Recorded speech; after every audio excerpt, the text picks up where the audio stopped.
始まりました。プロキュリアパートナーズをお送りする資材調達スキル7000プラス資格5000、ナビゲーターのあかりです。解説の高谷です。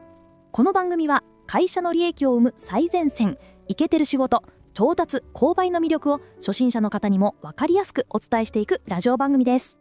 高谷さん、今回のテーマスキル7000プラス資格5000ってちょっとお堅い感じがしませんか？いやいや、あかりさん、調達って専門職だからこそスキルが超大事なんですよ。今日はこの番組を聞いてくれてるあなたのために送ります。あなたとは？まずこれから調達デビューする人、配属が決まってワクワクと不安が半々な未経験者さん、ドキドキですね。それから転職かもな人、特に営業とか他職種から調達ってどうかなって考えてる人、いますいます。そしてもっと上行きたいっていう現役担当者さん、マジでスキルアップしたい人にもバッチリ刺さる内容です。全方位カバーですね。楽しみです。では早速結論からお願いします。プロにはこれが必要だ。はい。まず大前提として、調達は発注屋さんじゃないんです。違うんですか？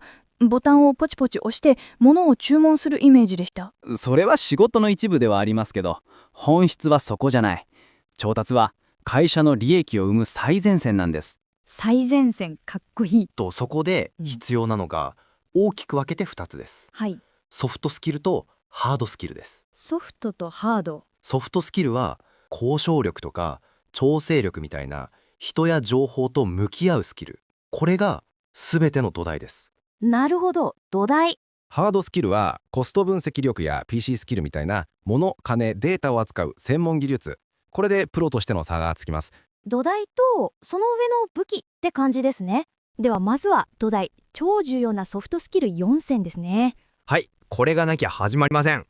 現場のリアルな話と一緒に行きましょう。ラインナップは1つ目、交渉力、ウィンウィンを作る力です。2つ目、コミュ力。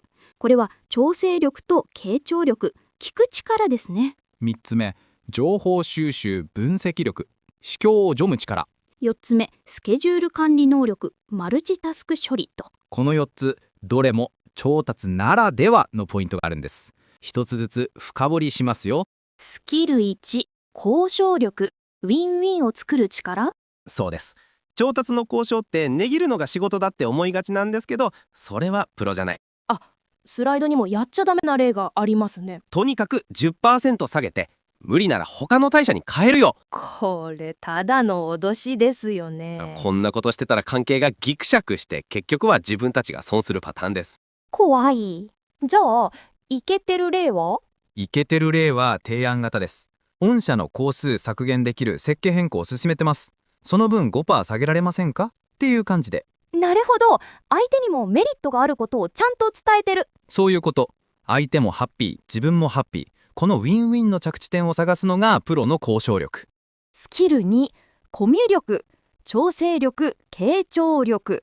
板挟みこそ腕の見せ所ですか？調達って社内と社外の板挟みになるポジションなんですよ。胃が痛くなりそう。まずは社内調整。はい。例えば設計部門が最新部品使いたいってきたとします。でも現実は高すぎ、納期無理みたいな。そこで調達が無理ですっていうのは禁句。おっと？じゃあこっちの代替案どうですか？こっちならコストも納期もクリアできますよって着地点を探る。これが調整力です。なるほど。じゃあ傾聴力は？これは社外サプライヤーさんに対してですね、雑談中にポロッと出てくる最近材料費やばくてみたいな本音。そういうの聞き流しちゃいそう。それをキャッチするのが大事。それが将来の値上げとか供給不足の予兆になるんです。だから聞く力がマジで重要。スキル3、情報収集分析力、思考を読む力。プロの調達はアンテナ張りまくりですよ。どんなアンテナですか？例えば日経とか業界の専門誌のニュースはもちろん、海外の展示会情報、あとは付き合いはなくても有料なサプライヤー候補を常にリストアップしておくとか。へえ、グローバル。それから市況のウォッチも欠かせません。原油価格とか為替、ドル円のチェック。そういうのが部品の値段に関係してくるんですね。その通りなんです。例えば原油が上がってたら、この樹脂3ヶ月くらいで上がるなって予測できる。予測できたら、上がる前に先手を打って発注をかける。これが分析力です。ソフトスキル4つ目、スケジュール管理能力。高谷さん、スライドに鬼マルチタスクって書いてありますよ。そうなんです。調達の現場、特に月末はマジで戦場です。戦場？何十社ものサプライヤーの何百点もの部品納期を全部同時に管理するんですよ。想像しただけで頭パンクしそう。月末になると、はいあの部品まだはい。ごめん、仕様変更になったってメールとチャットの嵐です。ここでパニックがダメなんですね。絶対ダメです。ここで冷静に優先順位をつけるのがプロ。優先順位？ A 部品が遅れると工場のラインが止まるから最優先。はい。 B 部品は来週で OK みたいに瞬時に判断するんです。さてここまでが土台のソフトスキル。次は武器。専門性を高めるハードスキル3選ですね。土台ができたら次はこいつできると思わせる専門技術です。ラインナップはコスト分析力、つまり数字で語る力。 PC スキル、これは Excel を基軸としたデータ活用だね。そして語学力、特に英語。この3つが揃うと調達パーソンとしての価値がぐんと上がりますよ。ハードスキル1、コスト分析力。これはサプライヤーさんから出てきた見積書をそのまま鵜呑みにしないってことです。見積書って信じちゃダメなんですか？信じないんじゃなくて、まず分解します。なんでこの加工費こんなに高いんだろうって分析するんです。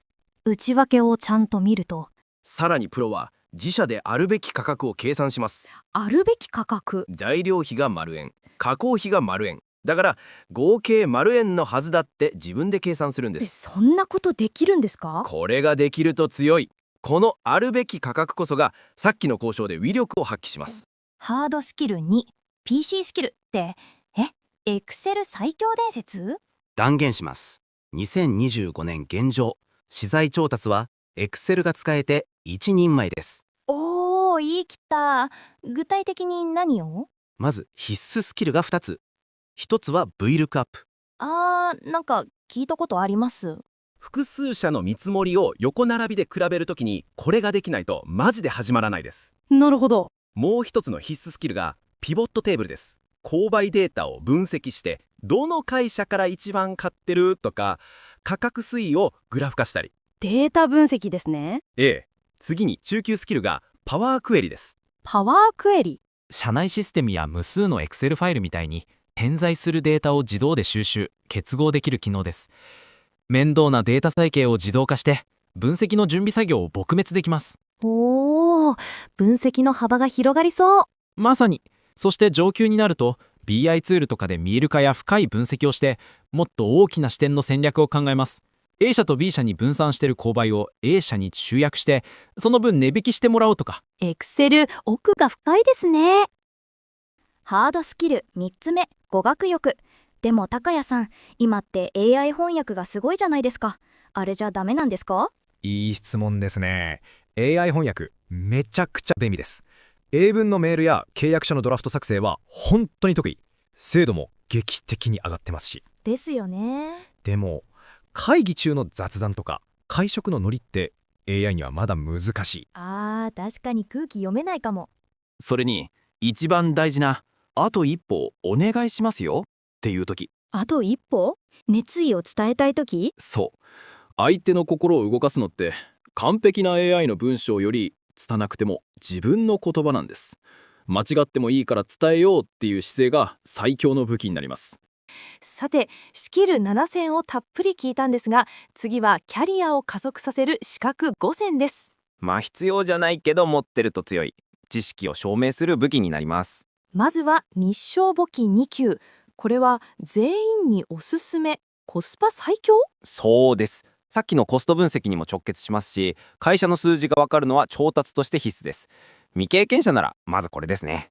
IT パスポートは PC 苦手な人向け。 Excel 以前に IT の基本知識は持っておきたいですね。調達プロフェッショナル CPP は経験3年前後の現役担当者向け。調達の体系的な知識を学べます。あとは貿易実務検定と中小企業診断士。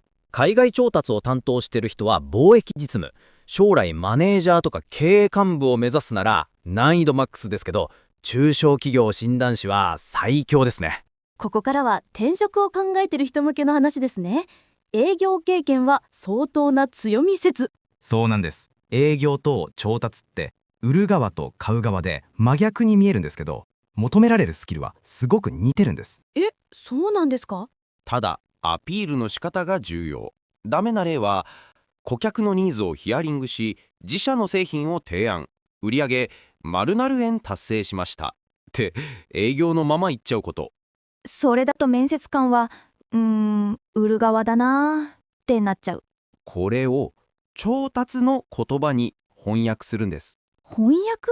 顧客と納入ロットを調整し、双方にメリットのある価格納期設定、つまりウィンウィンのの交渉を主導しましたって言い換えるんです。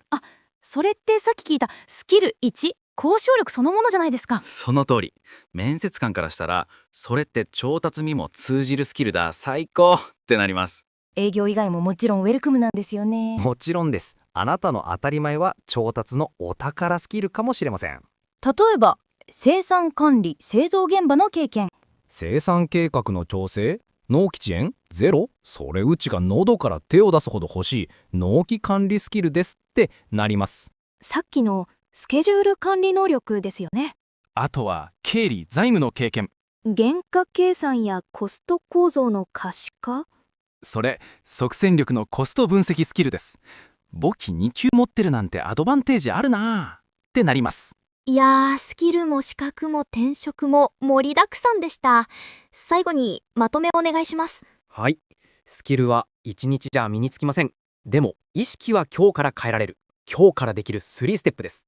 まず未経験者の人は今の仕事内容を調達の言葉、つまり交渉力とか調整力っていう言葉で書き直してみましょう。さっきの翻訳ですね。現役担当者は簿記2級のテキストを開くか、Excel で購買データを分析してみましょう。ハードスキルを磨くと。そしてすべての人へ。自分の業界の専門誌を明日から読んでみましょう。情報収集力。これならすぐできそう。これだけで入ってくる情報の質がガラッと変わりますよ。高谷さんありがとうございました。調達って本当に専門的で奥深い仕事なんですね。そうなんです。これからの時代、AI の進化は止まりません。将来今あるスキルが陳腐化する可能性もあると。だからこそ今日話したような本質的なスキルを変化の中でも生き残るために毎日着実に学び続ける姿勢が大事なんです。身が締まりますね。調達面白いですよ。はい、というわけでプロキュアリアパートナーズがお送りしました資材調達スキル7選プラス資格5選、いかがだったでしょうか。この番組ではこれからも調達購買のお役立ち情報をどんどん発信していきます。登録&いいね、めっちゃ励みになります。よろしくお願いします。それではまた次回お会いしましょう。ナビゲーターのあかりと改札の高谷でした。バイバーイ。